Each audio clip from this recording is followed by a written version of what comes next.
So this report really is an attempt to stand back and look at the NHS mental health system and go, what would we do if we were starting again? So a big question, but it's a big time at the moment. So the idea really is that rather than just ask for money for things, it's about really assessing what is required to change and improve the NHS. So how do you help staff to deliver more or differently? How do you know where to invest rather than just investing? What do you do about patient choice? So really just standing back and trying to existentially, I guess, figure out what are the kind of 10 things that would make a huge difference. And that's what this report really is. It's kind of saying, look, 10 things, have a think, this could do a lot. Yeah, so there are 10 issues which we then try and succinctly A, describe, and B, solve. So it's somewhat sort of health policy haiku, I think, but here they are. So the first really is saying, look, that the history of mental health legislation just sets it all out there, and things, unfortunately, over 200 years have not changed. So the 1845 Lunacy Act was something really that was retrofitting legislation onto existing asylums, which are already out there, just unregulated. And those asylums were there because actually it was really useful for people in society to be able to put people in them. So that could be for various reasons. They could be mentally unwell, but also they could wish to divorce someone. They could be poor and unemployed, all sorts of reasons. So it kind of created really this sense of mental illness being somewhat shameful in society, something that's difficult, something that we don't really want to talk about, and something that you can hide away. And this first chapter, I think, really just tries to take us through the sort of 170 years after that and say, well, what has changed? And my assessment of that is mainly language. How we refer to people has changed, but I think how we feel about them and our genuine belief about them and the value of what people need to help them recover has not markedly changed when it comes to legislation and policy. And that really is the number one challenge for future policy, is to say, come on, let's really go for equity and value people, whatever their health is. So chapter 2 is really looking at the structure of the NHS. Now, there is no perfect structure, we know this, but I think what's interesting about our NHS that we clap for and we salute and we have rainbows for, rightly, is actually a very, very complicated system of organisations, some of which are profit-making, actually, some of which aren't, and actually what the patient sees might be just one brand, but behind it, there's this really intricate set of organisations. They can be competitors, they can be allies, they can be collaborative, and I suppose it's just trying to say, at a government level, pulling a lever in Whitehall and then watching something change in Lewisham no longer happens. And therefore, we need different levers and different ways of getting change to happen. So when someone thinks this is a fantastic idea in Whitehall, how does that get through to the front line so that that person that needs help or assistance or care gets it in the way that it was designed? So that really is what chapter 2 is trying to say. Chapter 3, I love chapter 3 because really this cuts to the economics bit, so I get a lot happier. I like steady ground now, economics. This really makes a very simple point, is that the government invests at the wrong end. So it spends an awful lot of money investing at the end of care, which is acute and serious, and where people have really reached, the end of their sort of treatment journey to some extent, in terms of it's the really high-end stuff. And actually what we need, and where the return on investment is far higher, is at the beginning. So things like screening, helping people to deal with their anxiety or their sort of early issues early on, and maybe even themselves, or in sort of community groups or with their families. Things like apps, there are some amazing things that really have a very high return on investment, can make a lot of difference 2 or 3 years down the line to the level of need that will be showing through into more serious services. And actually, really show what can be done. So that's the sort of core message. Behind that, and we come to it later in the report, is also this idea of we are investing an awful lot of money, rightly, in acute care, but not really sure what the return on investment for that is. And that's not good news for the patient, because how do we know what they're getting as a result of this money that we're spending on them? So that's really the message of chapter 3. So chapter 4 is about waiting lists. And the message here is that there are 2 competing hypotheses. So the economic one is that if you keep people on a waiting list, hopefully some of them will just get better on their own and essentially go and do something else. So they'll either find treatment somewhere else or they'll just recover. So waiting lists can be quite a good economic way of filtering demand and trying to reduce it. The other side of it is that we know from most health problems is that leaving them a really long time doesn't generally lead to a better outcome. So it's this tension between those two as to whether economics or healthcare should win. As an economist, I absolutely say that healthcare should win. So the government should be investing in how it reduces those waiting times, those waiting lists, so that really those people get the help they need as quickly as possible to reduce the overall cost that's required. So that is chapter 4. Chapter 5, I'm going to make a macro, like a big point, and a micro point. So the macro point is our forecasting for mental health service demand as a result of COVID-19 suggests a 2 to 3 times increase in demand for mental health care services as a result of the pandemic and our response to it. So there's a lot of people who are going to have a lot of problems that require a lot of help and support. The micro point is that at the moment, it's not possible for someone who is a trained psychotherapist to work in Bromley Foundation Trust, Northumberland Foundation Trust, and I'm making these names up slightly, and Hull Foundation Trust all at once, when actually through the power of Zoom and video calling, that is entirely possible. And it's this real thought is needed around how we free people up and use the technology that we have to be much more productive, so that they can actually do a counselling session in the north, in the southwest, and in London, all in one go, and actually make sure that those waiting lists that we spoke about before don't get too long because you can't get somebody up there. Well, with these handy camera things, you can. So macro point, demand's increasing. Micro point, let's free things up so people can do more productive work. Chapter 6.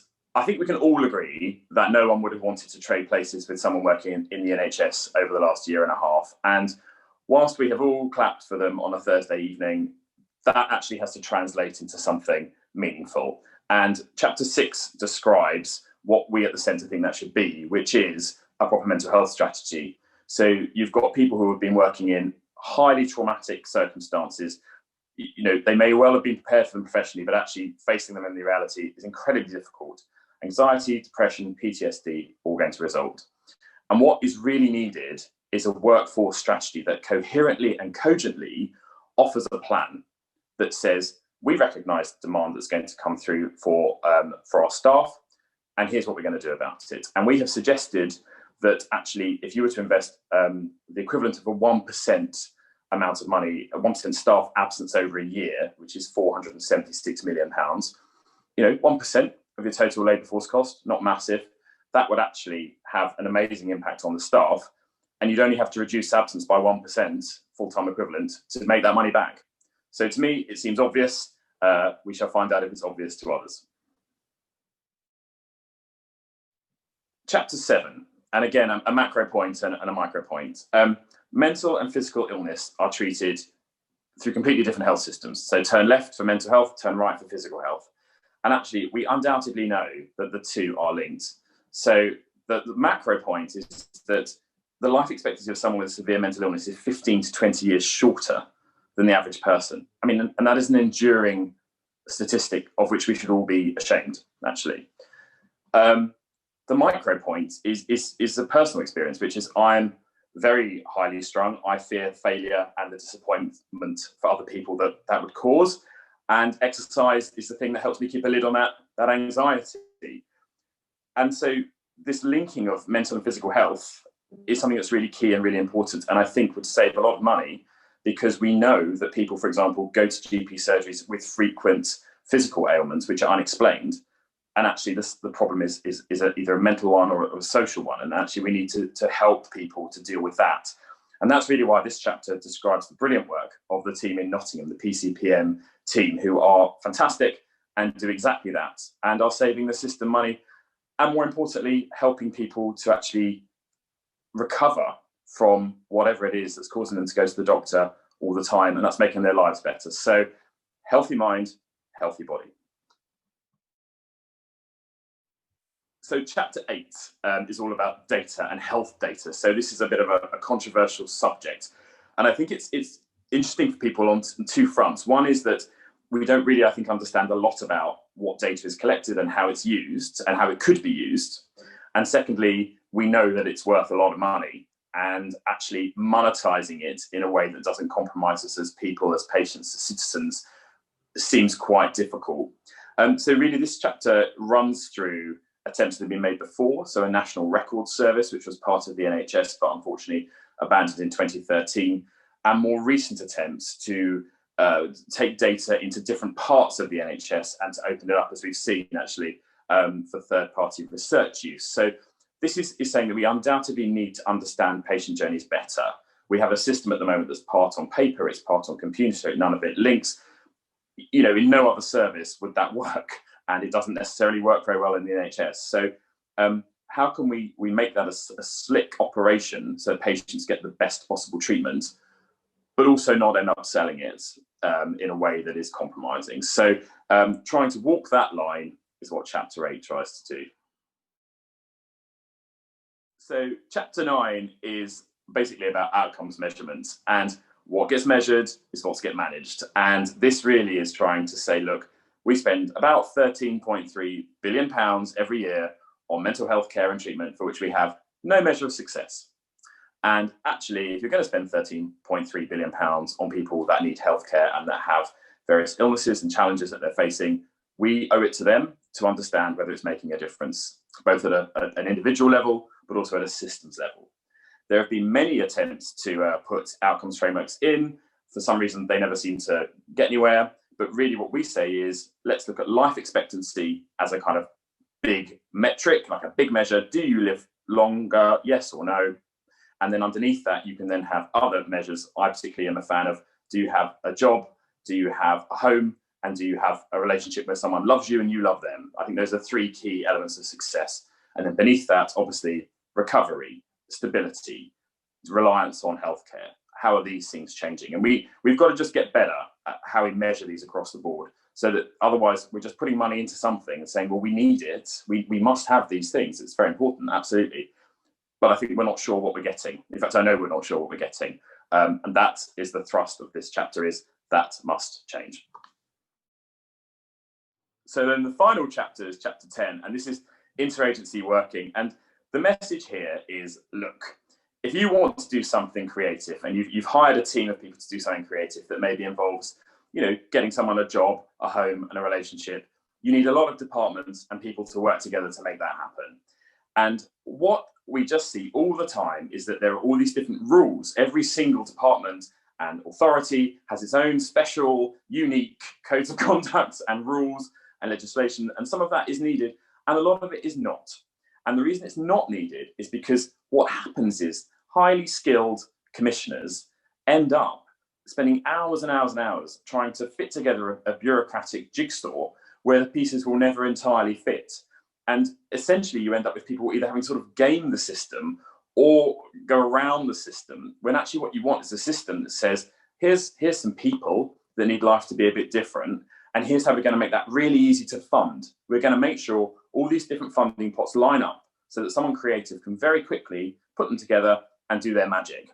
And it's this sense really of, you know, what do you want your strategic workers to do? Do you want them to fill out forms all the time? Or do you want them to actually make stuff happen? And you need a bit of both. But I would say at the moment, the balance is far too far on the side of administration. And it is these different rules. And people need to understand the value of coordination and saying, actually, do we have these for a valid reason or not? And I think sort of just trying to scale back some of the differences would make an enormous difference and enable things like, for example, better housing options for people leaving acute care beds, which is what we all want to see. And yet the system, you know, however it has happened, has made that administratively impossible. So Chapter 10 says, please can we do something else? Thanks very much. So that is Chapter 10. So what does this report mean to you? What's the insight for you as somebody in your job, or somebody who's in a ward, or somebody who's using healthcare services? So what's the insight? Why does this matter? I think there are two things. The first is that I hope that you read a lot of this and just think, yeah, that's actually really sensible and we should do it. But the second point is that we have reached this kind of now or never moment, and it is a now or never moment. And it is saying that we cannot keep throwing money at stuff and hoping it will change, because the 1845 Lunacy Act says it's not going to. And this moment where we are going to have less money, an exhausted labour force in the NHS, we are grappling with technological change, is an existential moment that can either go really well or it won't. And this document is trying to structure some of that thinking. So even if you disagree with all of it or some of it, at least we've thought about it, because I think these are the prescient issues that actually, if we don't resolve or change or at least move, that it's going to be very, very difficult, far more difficult than austerity, to actually get through the next decade. And the people that will lose out are the people that use the services and the staff that deliver them. And that is a double bad thing. So how can we avert that? How can we make it better? And yes, it's now or it's never.